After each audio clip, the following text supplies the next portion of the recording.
All right, good morning. Today is part one of the doubleheader of Sunday, trying to get ourselves caught back up a little bit. We will be off tomorrow evening for the big simcha, the wedding that's coming up. That'll be tomorrow. So today and tonight we'll be posting, and then we'll continue on Tuesday night.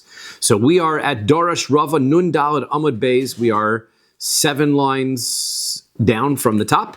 Dorash Rava, we were discussing the interesting situation that the location of the Mizbeach, right? It was inside this area that was between the boundaries of Shevet Binyamin and Shevet Yehuda. So Dorash Rava learned Ma'idich Siv. What does the pasuk mean when it says Vayelech David u'Shmuel Vayeshvu beNevayos Baramah? What does it mean when the pasuk says that David and Shmuel, they had a meeting and they were in a place called Nevayos Barama? V'chima inyan Nevayos etzel Rama. The place where Shmuel lived was called Rama. So what is this Benoyos or Benovayos? I'm not sure exactly how to pronounce it because there is, let's see how you pronounce it properly. It's I think it's Benoyos, but there's an extra vav in there as well. El Shayu Yoshvim Barama, they were sitting in the place called Rama, V'oskim Benoyos Shel Olam, and they were considering about the beautification of the world. And the beautification of the world means where they're going to build the Beis HaMikdash. Amri Ksiv V'kamta, they said like this, Ksiv, the pasuk says, V'kamta v'alis el hamakom, you should get up and you should go to the place, to that place. So that means the pasuk tells us that in the process of going to the Beis HaMikdash, wherever it's going to be, it should be a place that you have to go up to. That means that the Beis HaMikdash has to be built on the high point of Eretz Yisrael. Eretz Yisrael gavoa mikol aratzos, and Eretz Yisrael is the high point of all the lands. So now this is always a question because we know that there are higher mountains than where Eretz Yisrael is. But Mefarshim point out that if you consider that the world is round, right? If the center of the world is, if you were going to put Eretz Yisrael over here, right? Then let's say the Himalayan mountains might be over here, but this is not as high as here. So we have to consider that their perspective, if Eretz Yisrael is the top of the world, right? So then that's what puts it as the highest point in the world. That's some of Farshim explain it that way. So we are going to look for a high point. So they didn't know. So Lo havu yadi duchte. They still didn't know which place where this Beis HaMikdash is supposed to go. Heicha aisu. So heicha, they didn't know where it was. So aisu Sefer Yoshua. So they brought out a Sefer Yoshua, which during the times of David HaMelech, they didn't have much else, right? They had Chamishe Chumshei Torah. Sefer Yoshua was written, but after that, nothing else had been written yet. So Sefer, right? Sefer Shmuel was still in process of taking place. So they brought out a Sefer Yehoshua. Bekuluhu Ksiv. It says when they're in Sefer Yeshua, it tells us the boundaries of all of the different Shvatim's locations. It says, Vayared ve'Allah hagvul, Vatar hagvul b'shevet Vayared ve'Allah hagvul. It would say that the boundary would go down and then it would go back up. The boundary would go up and it would go down. Vatar hagvul, and then it would describe where the boundary would be. B'shevet Binyamin, but when it got to Shevet Binyamin, it says ve'Allah ksiv, Vayered lo ksiv. It says that the boundary goes up, but it never says the boundary goes down, which indicates that in the areas of Binyamin, that's the up place, right? So therefore, Amri, they said, Shmamina hachahu mikomo. So they said, this it. We figured out. It's got to be in the location of Binyamin. Savar lemibneye be'ein etam demadli. So they thought, let's go to the place of Ein Etam, because that's a location which is the highest area in the inheritance area of Binyamin. So I thought that's a perfect place to go. Amri Nisase Be Khalil. So they said, instead, you know what? They thought about it. They said, you know what? We've got to go down to the second highest place. Can't go to the highest place in Binyamin because the pasuk says, Ubein Kseifav Shachim, that Hashem's dwelling place is between his shoulders, meaning not in his head, the highest place, the shoulders. Next highest place. In between. So, in between. So therefore, we don't go to the highest location, don't go to the mountains in Ein Etam. Instead, go to the next highest place, Har HaMoriah. V'iboy Seima. And some say, Gemiri Disanhedrin, Gemiri, they had a tradition. They knew that Disanhedrin Bechalko de Yehuda, Ushchina Bechalko de Binyamin. As we had been discussing, they had sort of understood that the Sanhedrin was going to be in Yehuda's area, the Shechina, where Hashem's dwelling, the Beis Hamikdash, is going to be in the Chilak of Binyamin. V'madlinon le mispali tuva. And if we put the Beis Hamikdash in a tam, that's nowhere near Yehuda's boundary. That's going to be far away from Yehuda's boundary. We need a place that mutav dinisasi bepurta. It's better that we should go to a slightly lower place so that we should find a place that the boundary crosses directly through. Which makes sense because the pasuk says that between the shoulders of Binyamin he'll dwell. Doeg, who was Shaul's advisor, got jealous of David, right? We know that we learned the whole story in Sanhedrin about Doeg and all the terrible things that he eventually told Lashon Hara about the people in Nov, which caused Shaul to kill everybody in Nov. And he did it because he got jealous of David, because David figured out where the location of the Beis HaMikdash would be. Because the pasuk says, Ki knesa beischa achaltani. Uksiv zechor Hashem leDavid es kol anuso asher nishbal Hashem. Is that anuso? That's the proper pronunciation. Is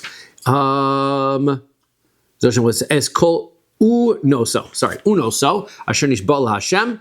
So im avo be'ohel beisi im etain shnas le'inei afapai tnuma at emtza makom laHashem. That David davened, and he said that if Hashem will remember me and he will help me figure out where to build the Beis HaMikdash, so that he made a neder that I'm not going to sleep, right, until I build a Beis HaMikdash, right? He's not going to sleep. Well, he's got to be able to figure out where the Beis HaMikdash.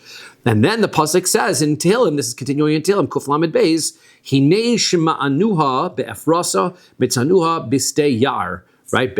So he says that it was heard in Ephrasa. What is Ephras? Ze Yoshua de Ka'asi me Ephraim. This is from Sefer Yoshua, meaning that they learned it from Sefer Yoshua. Yoshua comes from Shevet Ephraim. That's why it's Ephrasa.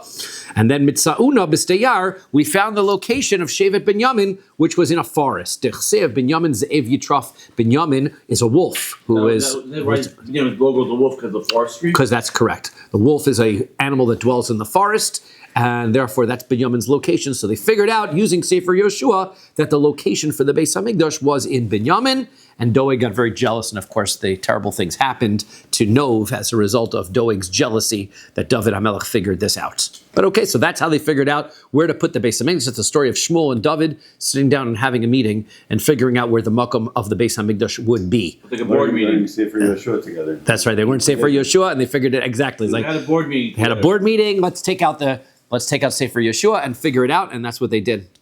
Okay, new Mishnah. We are up to the next korban. The next korban that we have to learn how to do is Zivchei Shalmei Tzibur, right? Bringing the community korban shlamim, right?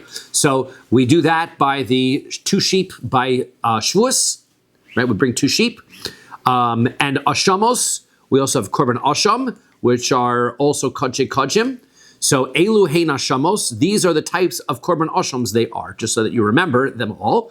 Number 1 is the Asham Gezelos. The Asham Gezelos is a korban that you have to bring when a person is in possession. Well, yeah, but it's not really regular theft, right? It's a circumstance where a person is in possession of somebody's item, right? Let's say he's holding on to it for him, and then the person comes to collect his item, and he lies and he says, I don't have it, right? By denial, right, he swears falsely, and by swearing falsely, he steals. That gets you... He's stealing from the thief. No, he's stealing from the owner, right? The owner says, Reuven says to Shimon, here, hold my candlesticks. And Shimon says, gladly. Reuven comes back later and says, Shimon, can I have my candlesticks back? And Shimon says, what candlesticks?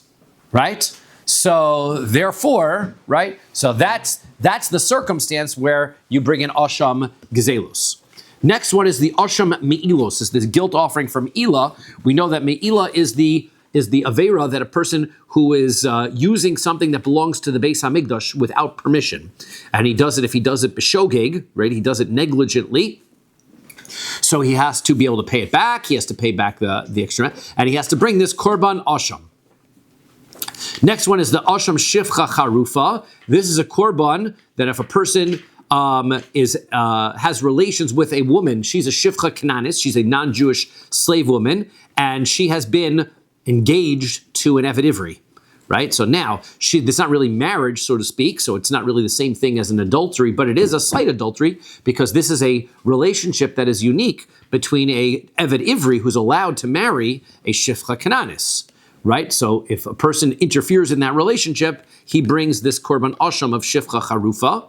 And then the fourth one is the Asham Nazir, is the Korban Asham that a person, let's say a Nazir, right? He swears he's gonna not drink wine or come in contact with the dead for a certain amount of time. If he comes in contact with a dead person, so then he has to bring his korban. He has to bring korbanos. Amongst his korban was a Asham Nazir, which we've discussed a little bit already. And then we have the Asham Mitzora. If somebody gets tsuras and he is being purified, part of his purification process, he brings the korban asham of a mitzora. And then the sixth one is the asham tolui. The asham tolui is that if a person does an aveira, and he would be bringing a korban chatas for, but he cannot be sure whether he did it or he didn't do it. So he brings an asham tolui, which protects him from being punished while he finds that out. When he finds out that he did it, then he still has to bring another korban. Of course, if he doesn't do it, he doesn't bring another korban, but he brings a korban asham toli. So those are the korbanos we're dealing with here in this Mishnah, right? The korbanos of the shlamim that are community korbanos and the korban asham. All of these are also kachei kachim. Therefore, shchitasam b'tzafon. You have to slaughter them in the north. V'kibul daman b'kli sharis. You have to catch their blood in a service utensil. B'tzafon in the north side. V'daman ton shtei matanos shehein arba. You throw the blood twice on the corners, as we said, by the korban ola as well, which is the same thing on the corners, so we get it on four sides. The necholin lifnim min akloim. They're eaten. The meat of these korbanos is eaten inside of the Beis Hamikdash area, in the courtyard of the Beis Hamikdash area. Right when we say, right, we don't have the pictures on here, but remember our picture of the Beis Hamikdash. We had our Beis Hamikdash here. This is our overhead view of the Beis Hamikdash, and we had the Azara. Right, the Mizbeach is here with the ramp, right? And then we had the outer doors, and this leads to the Ezras Nashim over here. But from this is the Azara here, right? This will make sure that we know that this whole area here is the Azara. This is the Azara. Okay, so it's eaten in the Azara. Lezichrei Kahuna, by male Kohanim bechol ma'achal. They can consume it, cooking it in any way that they like. Liyom v'layla ad chatzos. They've got a day and a night until midnight. Okay? Says the Gemara, Daf Nun Hey Amud Aleph. Which is 55A1. Which is 55A1. Minolon de boita. Yeah. Just a quick question. What is the shorish for asham? What does that word mean? Guilt. Literally guilt. Shame is a guilt. Which is interesting that it's guilt because not everything, I guess all of those lists, everything is guilty. It is a kapara of some sort. All of those circumstances, you've done something that you need some sort of kapara for. But it's not on the level of a chatos, which we've always said is more severe because the averos that it atones for are ones that if you did them on purpose, you get karis for. These are less severe averos. But it's specific ones. Yeah. You feel guilty for asking that question. Says the Gemara, how do I know that these korbanos need to be brought in the north? Starting off with the sheep of the Shtei Alechem by Shavuos. Titani Rabba bar Rav Chanan Kame de Rava. Rabba bar Rav Chanan taught in front of Rava. This pasuk says, "Vasisim siirizim echad lechatos." Right, you're supposed to do one goat offering as a korban chatos. Right now, right. So this is. Ushnei kvasim b'nei shana lezevach. The pasuk continues. Ushnei kvasim b'nei shana lezevach shlamim. Then it continues on as a hekesh continues on. It says the two sheep that are also brought as a zevach shlamim. So the pasuk compares, right? The korban hikishon akasav lechatos. The pasuk is going to compare this in this girsha shift that this all gets added in by the hagos v'tziyunim. So we're going to compare the two sheep that were brought as a shlamim to the chatos. Machatos betzafon, afshamei tzibor betzafon. Just like the shlamim is done just like the chatos is done in the north, as we've already learned. So two shlamim is done in the north. Okay, Amar le Rava. Rava says to him, V'chi chatos me'echan lamda. Where is the source for chatos being in the north? Me'ola. It's an ola. Davar halam behekesh, chozer malam behekesh. We can't do that. Remember the rules we learned before. Can't have a hekesh from ola to chatos and then chatos to shlamim. Can't do that. Ella. So rather, we need a different source. Midetani Rav Mori, Breda Rav Kahana. It's what Rav Mori, the son of Rav Kahana, taught. Al olo seichem val zivche shalmeichem. Right? The pasuk makes a hekesh between Ola and Shalom. That we can do because Ola is the source. Because it says Al Yerach Mishkan. Right? It says on the north side of the Mishkan of the Mizbeach. Sorry, Mishkan of the Mizbeach, the Yerach Mizbeach. You're supposed to make the korban Ola on the side of on the Yerach side, the foot side of the Mizbeach, which we're going to see later on means we know it means the north side. And so, Ma'ola Kodshim Kodshim, we're going to say just like in Ola is the Holy of Holies, Av Zivchei Shalmei Tzibor Kodshim Kodshim.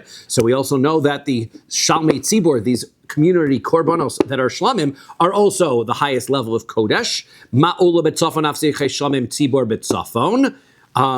So therefore you see that just like the Ola has to be done in the north, Asham also, since it's the Shlamim also, since it's Kodshim Kodshim, has to be done in the north.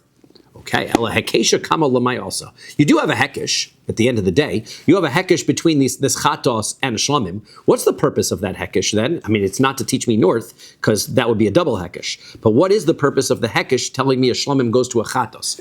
So the answer is Ki Chatos. This Shlamim has to be like a Chatos. Ma Chatos in a Necheles El Zichrei Kahuna. Just like a Chatos is only eaten by male Kohanim, Av Zivchei Shalmei Tzibor Le Zichrei Kahuna. So too, the Shlamim that tells us these korban, these community Shlamim offerings have the same rules as the Chatos. They can only be eaten by male Kohanim inside the Azara. Amar le Abaye, Abaye says, Ihachi, if that's true, Gabi Ayil Nazir, what about by the ram of the Nazir? By the Ayil Nazir, that is a korban Asham, right? Dichsiv. One second to make sure that, nope, that's a shlamim. Sorry, that's korban shlamim. The ayil nazir is a korban shlamim. So when he finishes his nazirus, that's not talking about the asham case where he became tummy in the middle. This is when he finishes, he brings this ram of a nazir, that's as a korban shlamim. So that one it says, dichsiv, the pasuk says, v'hikriv es korbano Hashem, keves ben shnasot tamim, you're going to bring your korban to Hashem, a sheep that's 1 year old that is pure, that has no blemishes, echad le'olah, one for an ola, v'kivsa achas bas shnasot mima lechatos, and one is going to be brought as a korban chatos. V'ayil echad tamim l'shlamim, and then one is going to be a shlamim. So hachinami nema dehekeshu akasav lechatos. So now we'll say here also there's a hekesh, and we're going to compare the shlamim to the chatos. Ma chatos ina nechelos v'zichrei kahuna. So let's make the rule right, just like a chatos is only eaten by male kohanim af ayil nazir nami ino necha el zichrei kahuna. So therefore, we'll say by the shlamim of the nazir. Also, it must only be eaten by male kohanim. So that's not true because the shlamim of the nazir is eaten by the nazir. Right? He gets to eat his own korban. He doesn't have to give it to the kohanim. So the community shlamim, we said has to be eaten by kohanim. Fine. But the individual shlamim that the nazir brings doesn't have to be eaten by kohanim. Now, if you're going to tell me once you make a hekesh between shlamim and chatos, the result is that it has to be eaten by male kohanim, so how do you explain this? Because there's a hekesh here too. So hachi hashta. How are you going to be able to make this connection? Hasam keva dichsiv v'lakacha kohen es hazro b'sheila min ayil mikal dekule balim achile. It says in the pasuk by the asham of the nazir, it says, by the shlamim of the nazir, it says that you take portions of it, the leg and the chest, and you wave that, and that goes to the kohen, which means the rest doesn't. So zro b'sheila miha lo lihis achil el zichrei kahuna. So therefore that means it's very clear that. Okay, so that means that's to go. So,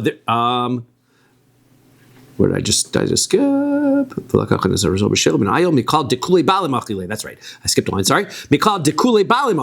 That means that the rest of it, the owners eats. If the Kohen is given, if the Torah tells us a very specific part goes to the Kohen, that means the rest of it doesn't. So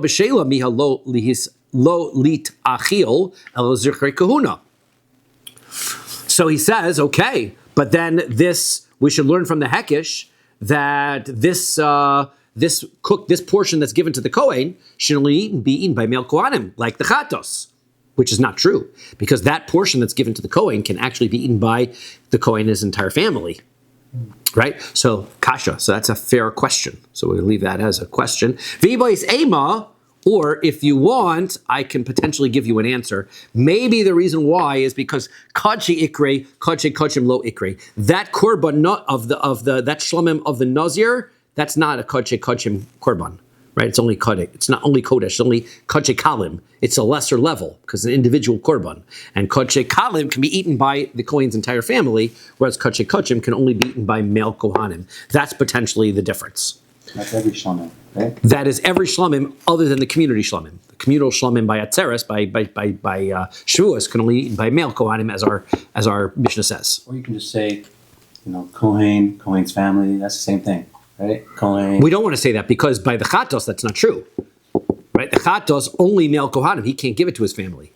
So that we don't want to say. Okay.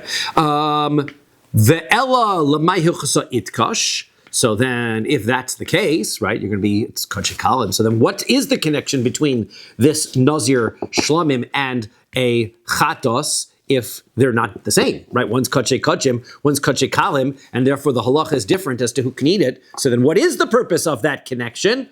Amar Rava says, Shim galach al echad mishloshtan yatsa. The answer is that the psukim tell us that you're supposed to take the hair of the nazir when you cut it off when he's finished with his nazirus. You cut off his hair and you burn it in the fire upon which you're cooking the shlamim.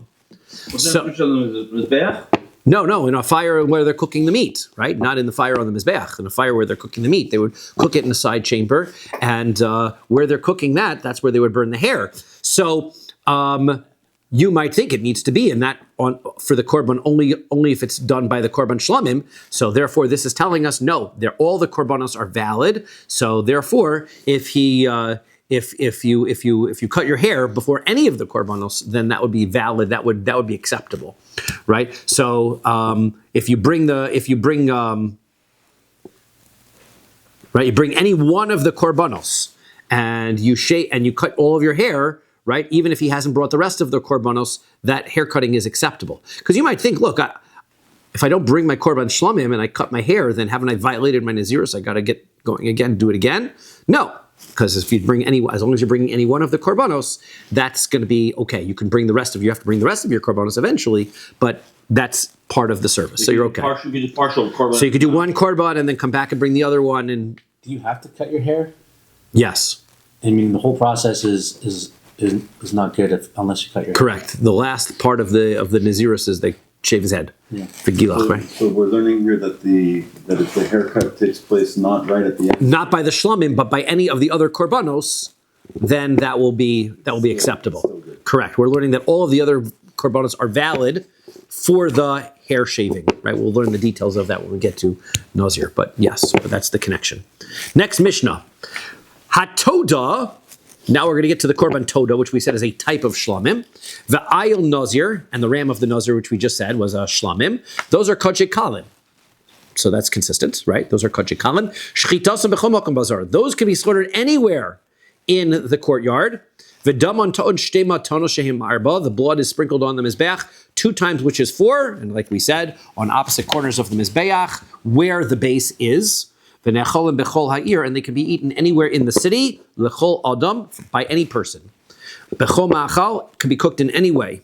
L'yom v'layla, it can be eaten for a day and for a night. Even a tummy person can eat it? No, we didn't say tummy person, we said any person, right? They have to be tahor, right? So this is somebody who brings his korban shlamim, or any like a person could be Yisrael, and he's a nazir. When he finishes, he eats his korban, right? Hamorem mihem kayotze bahem. If somebody makes a tmura, right, that means he takes another animal and he says, I'm going to exchange this animal for the other korban. You're not allowed to do that. If you do that, the first animal stays kodesh. The second animal becomes kodesh also. And it gets brought in identical fashion to the original animal. Except Ella shehamorim nechal lekohanim l'nesheim livneim v'lavdeim, that the truma animal doesn't get eaten by the person. He doesn't benefit, right? Crime doesn't pay, right? So if he makes a tmura, so the kohen gets it, not the person. The person doesn't get to have an extra there. Okay, so fine. He still has to pay for it. He still has to pay for it. Yeah, he's still paying for it, but he's feeding the kohen and his family. Says the Gemara. Tana Rabbanon, our rabbis learn. Es chaze hatnufa ve'shok hatruma tochlu b'makom tahor. Right, that the waved breast and the leg of truma, which is because it's being separated from the rest of them given to the Kohanim, should be eaten in a tahor place. Amar Reb Nechemia says, "V'chi rishonim betuma achlum." What does it mean? They have to be eaten tahor. Does that mean, as Yehuda said, even somebody who's tamei could eat it? Of course not. Ela tahor miklal shehu tamei, tahor mitumas mitzora, v'tamei mitumas zav. What it means is that it has to be tahor, meaning not in a holy place, meaning that the pasuk is talking about someplace which is tahor but not completely tahor. Meaning it's a place that has some tuma attached to it, which means that somebody who's mitzora is still allowed to be there, and somebody who has a tuma of zav can still be there. What's the tumor of zahav? Zav is right. We said is somebody who has an emission from their genitals that is not regular semen, right? So that's they always say like gonorrhea or some kind of thing, but it's not really that. But it's a spiritual illness. Is that some reason why they delay the bris sometimes? I don't think so. Babies don't have it. This is something that is more an adult illness, but it makes you tummy if you have it. So what type of a location is this? That it's not the purest of locations, right? Obviously, the Azara is a place where nobody who's tummy of any sort can go. But where's a place that, I guess, somebody who has the most significant types of tuma has to leave, but other people who are tummy can still be around? That is the Machane Yisrael, the Yisrael camp. And in the desert, that was the Machane Yisrael, right? But in the Beis HaMikdash, that was inside the walls of Yerushalayim. That's what we're talking about. So that's where you can eat the chaza and the shok that were taken from the Korban Shlamim during and that pasuk is by the Yemei HaMiluim, which was during the inauguration of the Mizbeach, and so therefore all Kodshei Kalim follow that procedure. Now, the Ema, why can't I learn it? Tahor mitumas zav v'tamei mitumas mace ve'ezazeh machaneh Levia. Why did I go all the way out to Machane Yisrael? Why don't I learn it? It's a place that some tuma is allowed, but not others, which is a place that tumas mace couldn't go, and therefore maybe that means I have to eat it in Machane Levia. Machane Levia during the times of the Beis HaMikdash, right? During the times of the Mishkan. In the Mishkan was camped in the middle, right? And then you had the Leviim camped all around this section here. Machane Levia is the Leviim, right? This is where the Leviim were. Right, so this is Moshe's side. This is the one set of the Kahas were also on this side, Gershon and Merari on these sides, and then you had the other Machane Yisrael over here, right? And then you had 3 on each side, etc. Right. So how do I know that we're saying that it has to be that it can be eaten in Mach Yisrael? Why don't you say it can't be here, but it could be in here in Machane Levi? Machane Levi during the times of the Beis HaMikdash was Harabayas. Right, so therefore, maybe it can be eaten. Maybe it has to be eaten on Harabayas, on the mountain where the Beis HaMikdash is, but not in the whole city either. So Amar Abaye explains that Amar Kra, the pasuk says, "V'achaltem osa b'makom kadosh." You have to eat it in a holy location. Osa b'makom kadosh v'lo acheres b'makom kadosh. That means that the mincha that they brought by the Korban Miluim has to be eaten in a holy place. But a different mincha, right? Like, for example, the Lachmei Toda, which is a different Korban mincha, so they don't have to be eaten in a Makom Kodesh. So therefore, Afga L'Machane Levia. That means that, okay, you're right, the ones of the Yemei Miluim had to be eaten in the Levi camp, but then this was a specific rule by those. They had to be eaten in the Levi camp, which means that another one, the Korban Toda, which is what we're talking about in our Mishnah, those breads could be eaten anywhere in the city outside. So why are you saying it's the Korban Mincha? It says Chazet Nufa ve'Shokot Shema. That's from Shlomo. Yeah, it does say that. That's because this is a different pasuk. It's by that because this is a separate pasuk. He's bringing a different pasuk. This one is Vayikra Yud Gimel. The last pasuk that we were dealing with was yes, that's a different pasuk. Okay.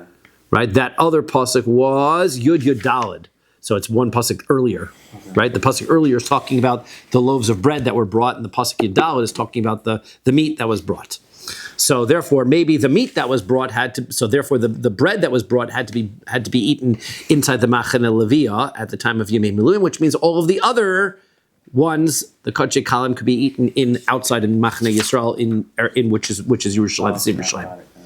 So therefore, Afka LeMachane Yisrael. Okay, Rava Amar. Rava says, I'll give you a different reason. He says, Osa b'makom kodesh v'lo acheres b'makom kodesh Afka legamri.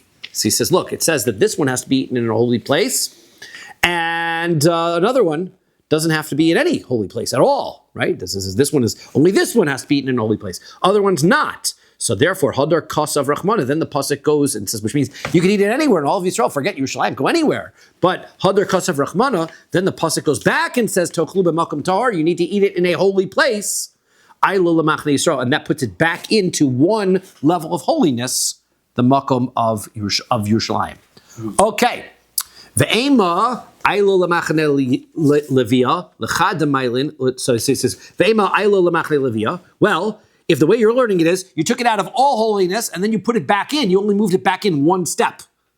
Why not move it back all the way into the Levi camp, right? So the answer is, L'chad ma'ilin, l'tarte lo ma'ilin. Once you have a pasuk that tells me I bring it back into holiness, tafas murah lo tafasta, basically, right? Just move it one step in from outside completely. So therefore, we took it out and said it doesn't have to be in any place holy, then we bring it back in one step.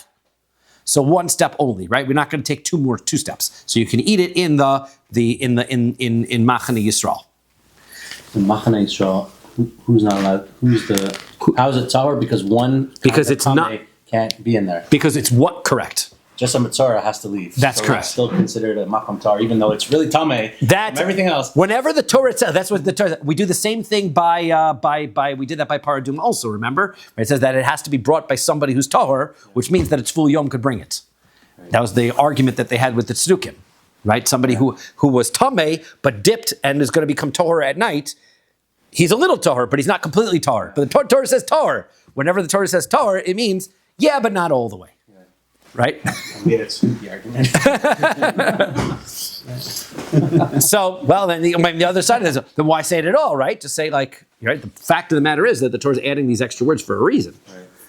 So, Ihachi, the problem with you, Rava, is that when you said to get it out, you said all the way out.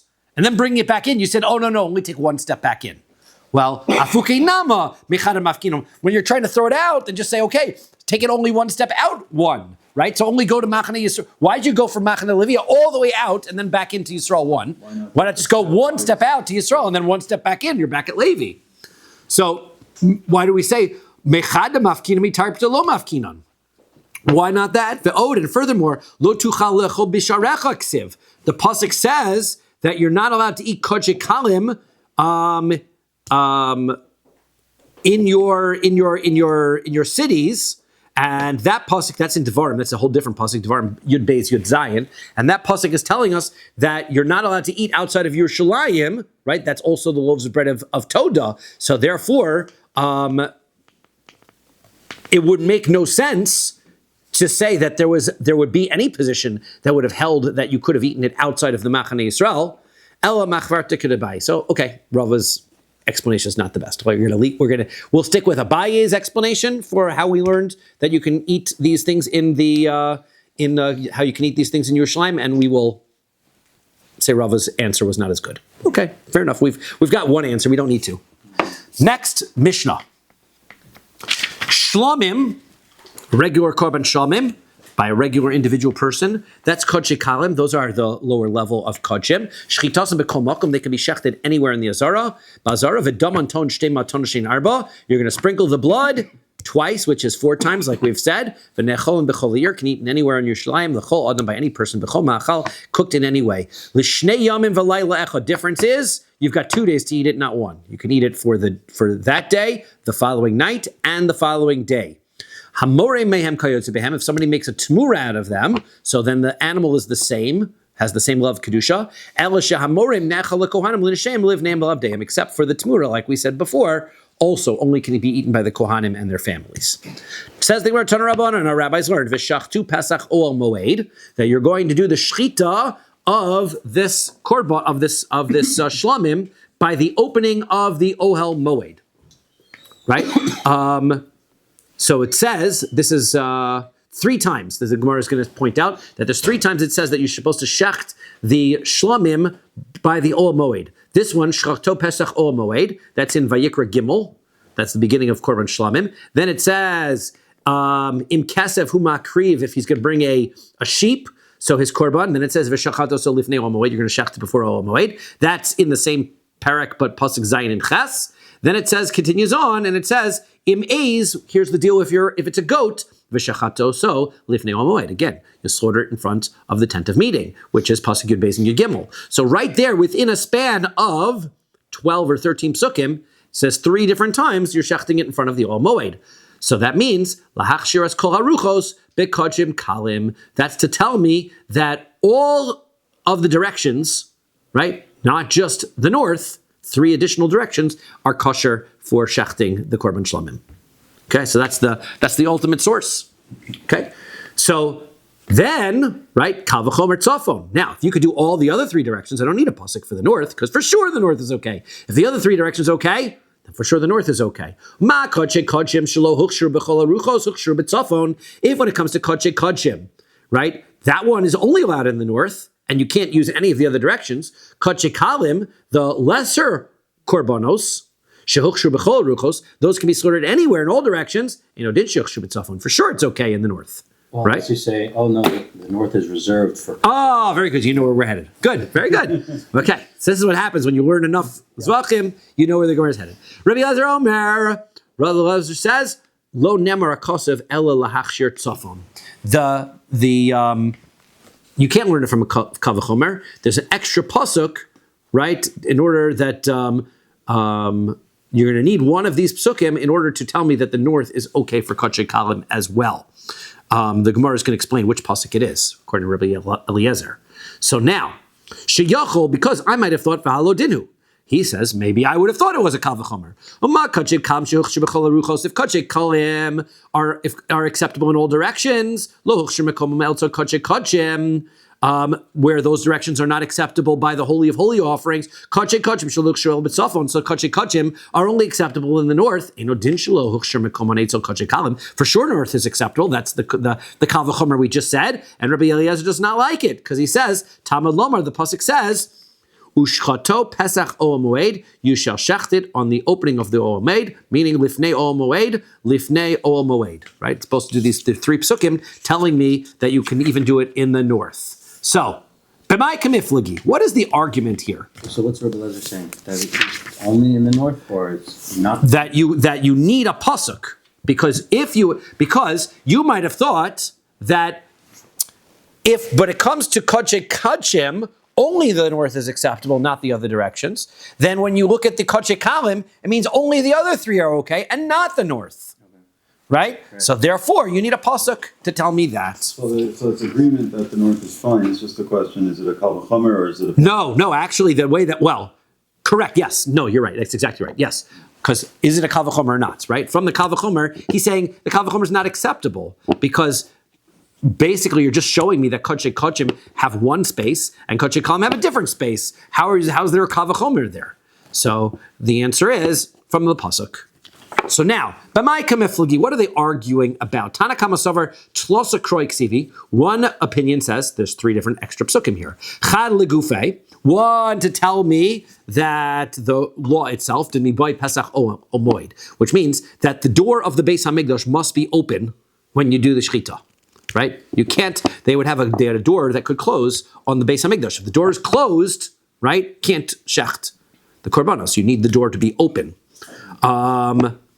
So they would open the doors in the morning. Let's say the Kohanim didn't open the doors and they started shechting shlamims, that would not help you. That's number 1. That's what one pasuk is for. V'chad, the second one is lahachshir tzadodin.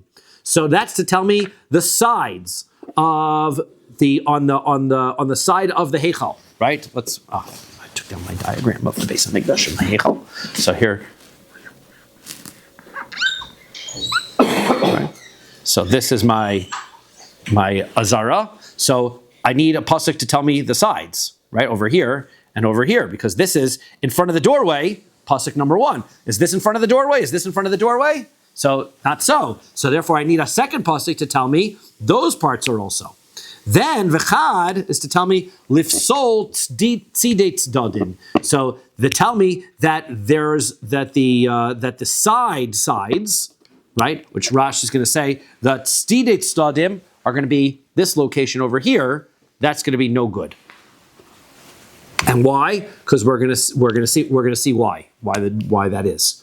What's this area? This area here, that's take that back. Tzidei Tzadim is the chambers. They would have chambers on the sides, where they would have little rooms on the sides. Even though they have the holiness of the Azara, those side rooms are not valid. Can't do shchita in those side rooms. Right? For example. I guess the Lishkas HaGozis is not really like where the Sanhedrin is, or those places. I don't think that has the Kedusha of the Azara, but there were other chambers that had, I wish we had, where are the diagrams that we had? Diagrams? Yeah. Oh. Where we had our picture, all of our diagrams. If not, maybe I've got it in the beginning of, here we go. Sorry, I got it right here. I'm good. Okay, here's our diagrams, right? You've got all of these chambers on the side, right? You've got these chambers. Those chambers you can't do shchita in. These are tzadei tzadin, the side chambers. Can't use those. Okay, but on the sides, that you could do. Okay. These pictures always confuse me because north is not always up. North is the wrong way. North is down. North is down. North is down. They never go the right way. They always orient it that east is forward. Choose that upside down. That This makes is east. it easier. Yeah, I don't know if that makes it easier. It just makes it backwards for me because this is always west, right? Which is also interesting because we always dive into the east, so we always figure go east is west. That's west. West is where the base of English is to the west, and this is north. That's south. That's east. Speaking of which, where you're holding the book right now is actually legit. Yes. Because east is that way. What's that way? That is accurate. So I was holding it properly. So those are tzidei tzadim. But the sides are okay, fine.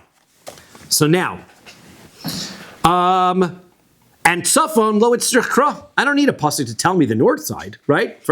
Because I mean, every place is okay, right? So then the sides are okay. Then for sure the north is okay, not an issue. For Rabbi Eliezer, Rabbi Eliezer says no. Chad legufei. One says that the doors have to be open.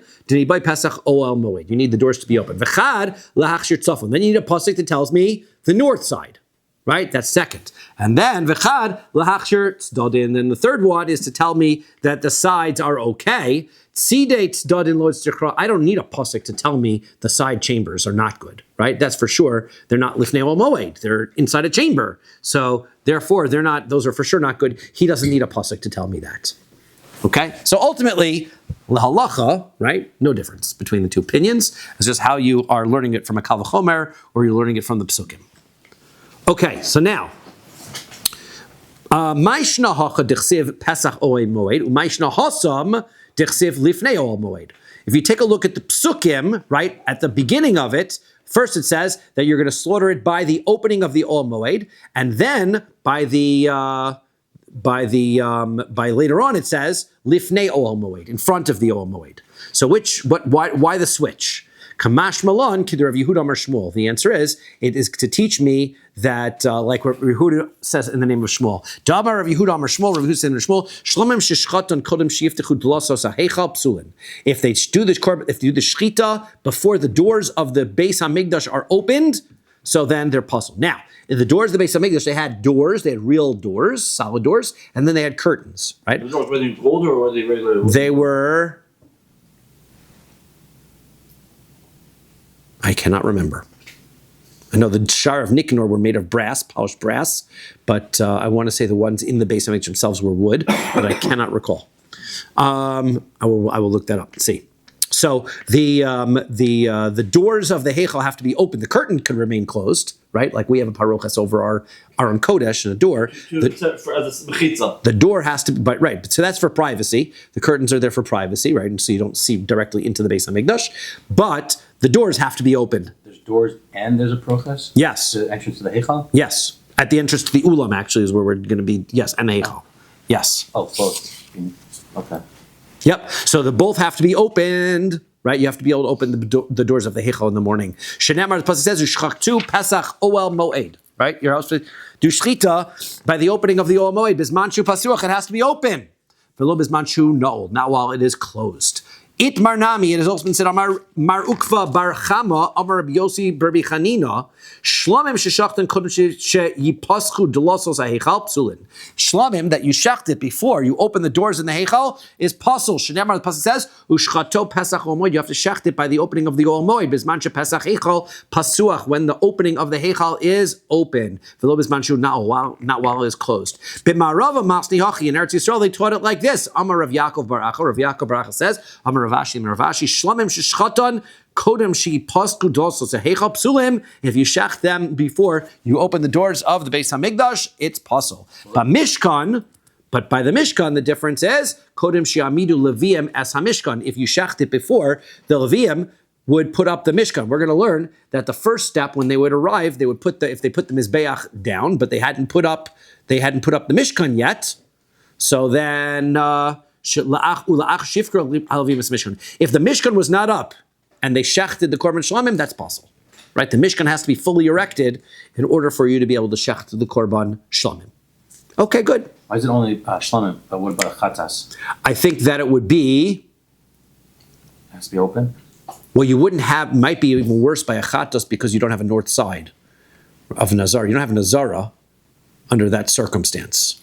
Oh, I mean in the regular Beis Hamikdash. Right. Do you think the doors have to be open for the Chatas in the I'm going to suggest it's a Kal V'chomer, but that's a good point. Yeah. Right? I'm going to suggest that if Kachay Kalam, it's required Kachay Kachim for sure. Okay. Right? But that is a great point because they don't mention that here. I'm going to presume that is the case. I'm going to look that up, double check that. These are two questions now I got to look up. Okay. Double check. The answer is I would presume we've had so many, we would do a Kal V'chomer Kachay Kachim from Kachay Kalam for sure. Pshita. Okay, so now it is simple that mugaf, right? That if the doors are closed, kenoldami.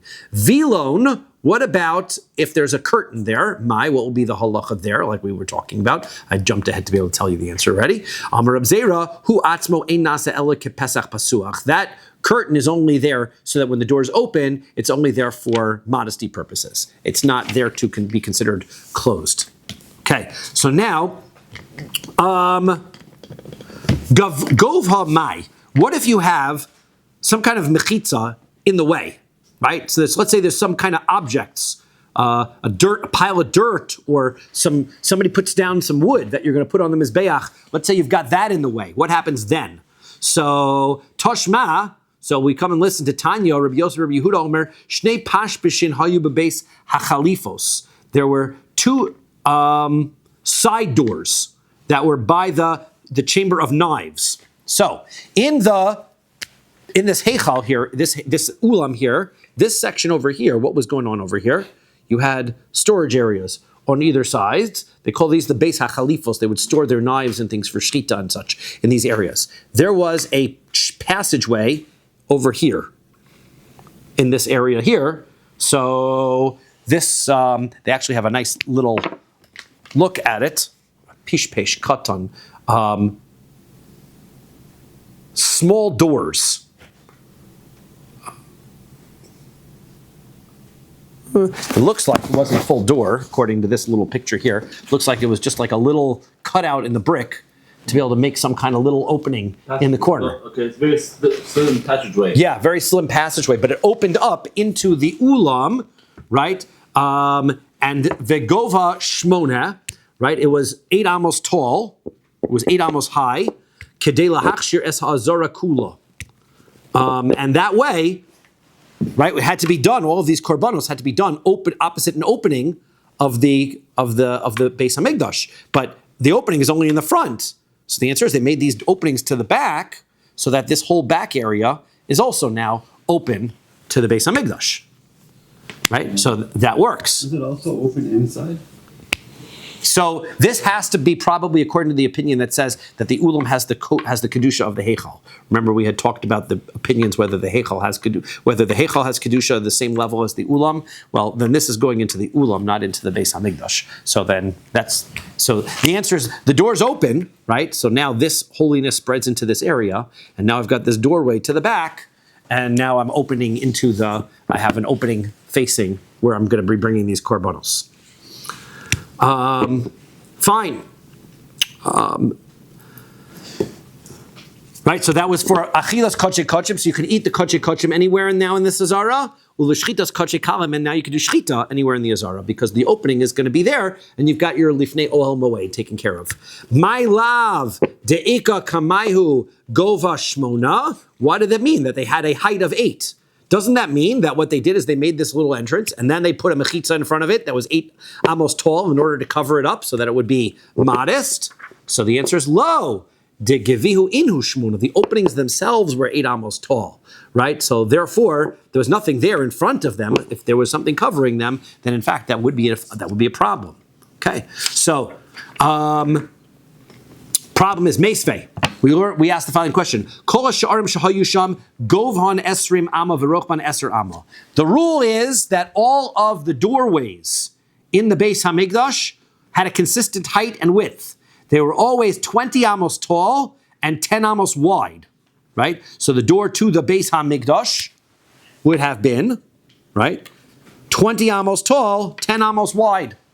And wherever you had all these doors on the side, right, you have all of these entrances.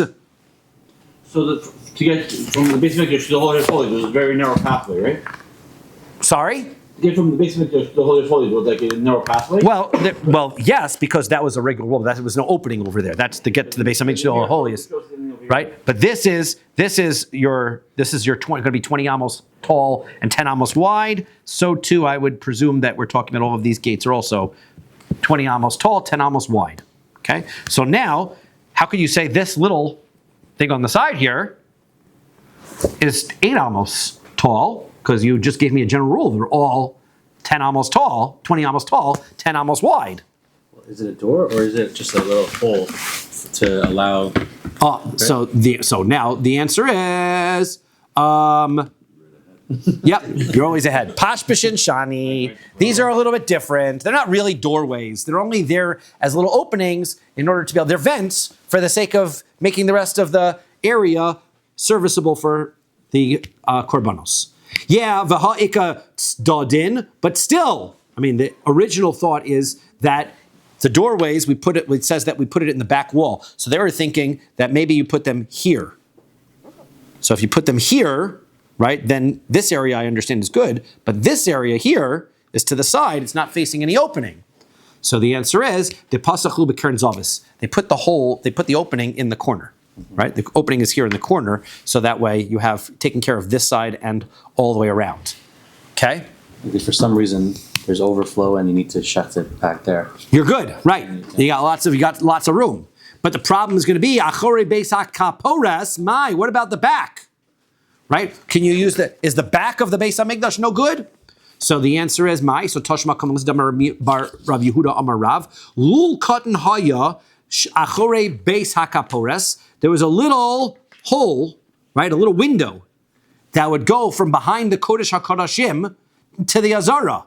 Gavor Shmoana Amos, which was 8 amos tall, K'dei Lahachshir Azara, La'achilus Koche Kochim, L'shchitas Koche Kalim, for that very purpose. Right? And he's got a picture, in this picture over here, he's got this little opening here in the back that then opens opposite another little opening in the back that goes into the Koche Kochim, so that now the back area is also good.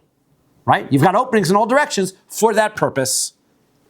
It has those little rooms in the back also. Yes, so therefore this has to have opening that goes through both rooms, because otherwise you'd get blockage, right? So it has to go back through that has to go into the back room and then through. So that way you have lachios kachikam, shchitas kachikam. Finally, the pasuk says shnayim lapar bar. They needed to have, when they were talking about all of the guards, they would post 2 guards in the par bar. The parbar, what is the parbar? My parbar, what is the parbar? Amar Rabbi Bar Shila, command Amar klape bar, towards the outside, right? Meaning that they had guards in that back area, preventing people from entering, right? They needed guards by all the entrances of the Beis Hamikdash. They had guards in the back of the Beis Hamikdash because there was this window there as well. Okay. Is this a picture done by Rashi? That picture, so it's interesting because Do you have that? I have this Rashi picture, which is like an updated, the Oz V'Hadar edition has upgraded the Rashi pictures, yes. If you go, it depends on which edition of the Gemara that you have, how fancy your Rashi picture is. But yes, that's I don't think Rashi himself drew it, right? It was, by the publishers, and clearly the publishers have taken the liberty of upgrading the picture over. What does the ches stand for in the picture? What is the which? Ches? What do you have over there? Parbar ches, what is that? Ches? I guess that he's making that the lul katan, right? He makes that the little entranceway or whatever that's like a ches towards the back, I guess. Okay. And here the top of the picture is Ma'arav. Yes, on that one, west is the top of the picture. Sorry, we keep turning the mizbeh. We turn the Beis Hamikdash around in all directions. You have to reorient depending on which picture you're looking at. It like my picture, right? My picture also the west is on top. Amar Rabbi Yehuda Amar Shmuel, Rabbi Yosef Shmuel. Ein chayavin mishum tuma ella al orech 187 al rochav 135. He says that you're going to the location that you're going to only be chayev for being tamei in the area of the Beis Hamikdash in the Azara. The Azara has a distance of 7 amos by 135 amos. Okay, so let's see here, right? 180. What we said, 180. So this goes this way, and the 130 something goes this direction. 135. Right, 135. 187 by 135. So that's the distance of our Beis Hamikdash. Right, but if if you go into the area of the Azara, the chambers that are on the sides, that is not going to be. They don't have the same kedusha of they have the kedusha of Harabayas. They don't have the kedusha of the Azara itself. Tani Tana Kami de Rav Nachman. We taught the following from Rav Nachman: Kol Azara Isa Meu Shmona v'Sheva Al Rochav Meu Shloshim v'Chamesh. That the whole distance of the Azara was 187 by 135. Amar Le Hachi Amri Liba Abba Kegon Zeh. So he says, Kohanim nichnasim l'sham ve'ochlim sham kodshe kodshim. He says that area was the place that is brought in the Brisa. That's the place of the Azara, where Kohanim can go into that area and they can eat their kodshe kodshim, shochlim sham kodshe kalim, and they can do shchita of kodshe kalim, chayav mishum tuma, and you're chayav for tuma. So that's probably a good place for us to stop. And Amir Hashem will finish the parak this evening. I hope we will finish our parak